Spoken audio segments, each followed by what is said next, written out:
Hi guys, we're back today with Cody, and Cody is an 8-year-old shepherd that we trained about 3 years ago that was brought to us. He was going to be put to sleep, and the issues that he had was he was aggressive towards people, he was going after all the neighbors, he was dog aggressive, and worst case scenario with a dog like this, you guys, he was handler aggressive.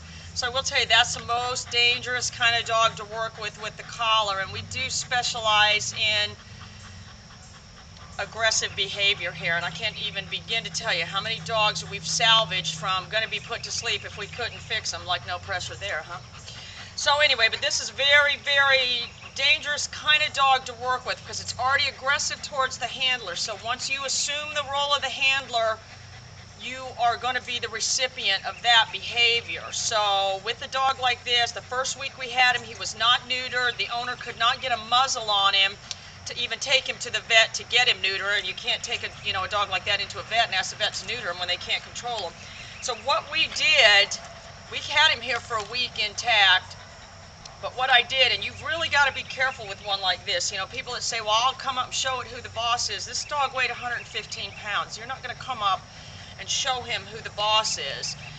And the way I really established control of him was I had him in the kennel and he was all up in my face, and kind of like we were doing with the pit bull where the dogs are behind the fence, and I used the collar, the nick, and the continuous, and the pager sort of in a standoff with the dog to make the dog go down. And I did not give up, and I didn't bend down, I didn't do anything like that. And when he went down, I soothing, the little soothing, good. What you don't want to do if you get a dog like this in, is try to make friends with it. Oh, I'm your friend, good boy, like me. The crucial thing to do is indifference. I walked around, when I would let him out, I would walk around like I was just minding my own business. I did not make an attempt to, oh, come here, boy, be my friend. And even when we started out, I would have a sense of indifference about me. We always kept a collar on the dog 24/7, so the bind I got into with this dog was changing out the collar so that I'd have a fresh collar on him. So what I would have to do would be pretend like, come on, let's go, because we're going for a ride, because most dogs will do, when he'd get over by the gate, I'd unbuckle the collar and get the other one on him. But that was almost 3 years ago now, you guys, and the dog has been a complete success. They've never been able to have him around people before, but now, he's completely controllable. So you never really could, 100% let your guard down with one like this, but he responds really, really well. And the reason you want to use the pager with one like this, when you get an older dog like this, they're very savvy to what's going on. If you're continually only using the stimulus on them, then they're going to get resentment towards you. And so by using the pager, you're kind of saying, you and I both know what I'm talking about here, but we're not, but I'm not putting any pressure on you. You understand what I'm talking about. So for handler aggressive dogs, the pager is crucial. All through. So really what we did, and we did really heel.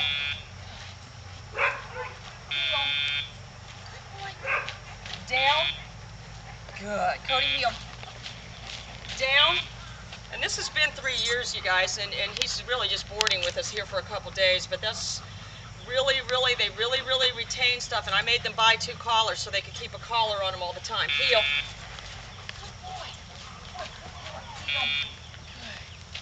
Good boy. But you can see, down, he has a physical reaction to the pager. Heel. Down. There's no reason to use the nick. Good boy. He and I both have an understanding, and that day, behind the kennel, we kind of knew. But what we did in the beginning, in order to get the muzzle on him, to get him to the vet, was for a week, I had the muzzle, and some dogs like this, they become wise to the muzzle, because they've always had to muzzle them and stuff to take them to the vet.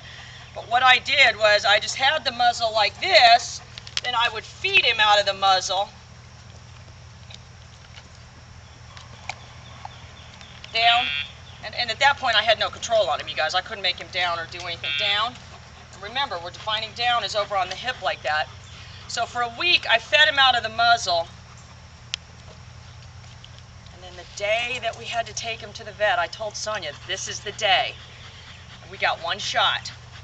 He shoved his head in the muzzle, I grabbed the strap, cinched it up, we threw him in the truck, I took him to the vet, and got him neutered, and then we proceeded to train him for another 7 weeks after that. But it was a complete success story. They were planning on having the dog put down. So that is the most dangerous kind of dog, you guys. If you're going to establish, control, indifference in the beginning is crucial. When I would let the dog out, I would, oh, I'm your friend, I'm your friend. I didn't want to quickly assume the role of the handler with this dog. So anyway, all through. All through. All through. Down. And even then, if you're going to do the kneeling, I don't do a lot of, this is what we talked about this before, where you're kneeling down and you're just facing forward. I'm not a lot of, oh, good boy, let me hug you, let me love you. He's kind of doing his thing, I'm doing my thing. He knows he's got to do what I want. But it's crucial with a dog like this that you don't try to, oh, come here, boy, dogs love me, oh, be my friend, avoid anything like that. Anyway, you guys, see ya.